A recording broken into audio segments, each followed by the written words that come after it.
Hello, this is Adrian, and I'm introducing this week's module on teachers. I'm coming to you directly from my residence hall room in Brattleboro as I'm up here for a week teaching some other courses. This is a particularly interesting area, in my opinion, because it really does examine the role of teachers in education. And this has been a subject of heated debate for many years, and it's certainly something that we see tremendous variation in across countries and across cultures.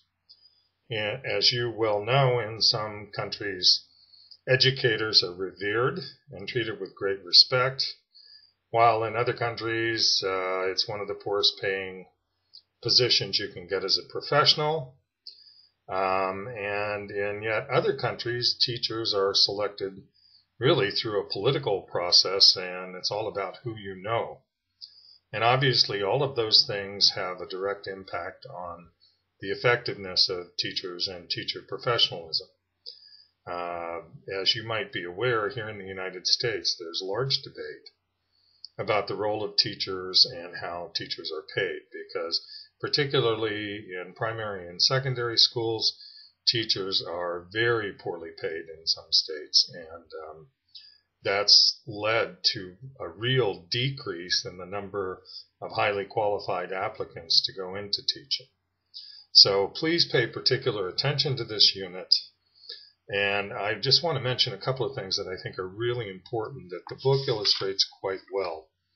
One of the first accounts that you're going to read about in Chapter 5 has to do with a comparison between the British and the German education systems, and in that regard, how teachers are treated and what teachers are expected to do.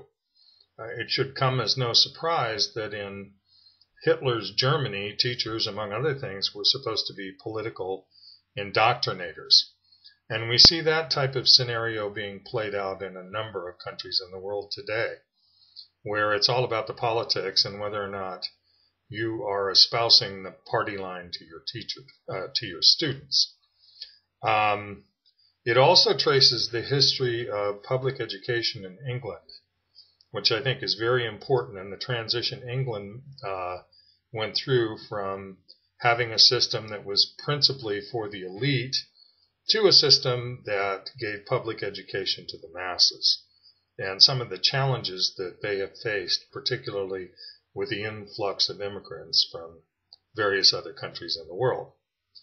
In Chapter 6, the comparisons will be made between the United States and Japan, distinctly different views of teaching professionalism, what it means to be a teacher, and the kind of support that teachers get from their local communities. In Japan, teachers or senseis are still highly revered, and there's tremendous social support from the community. Whereas in the United States, this is not, unfortunately, the case. And very often, teachers are considered to be intruding into the private lives of their students. It also brings up issues of professionalism for teachers and what it means to be a professional teacher. And obviously, this is going to vary greatly from country to country.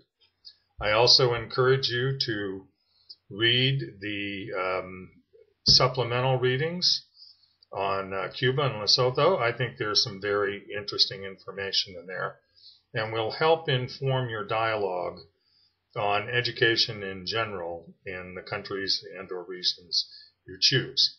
At any rate, have a great week, and as always, if you have questions, let me know. Take care.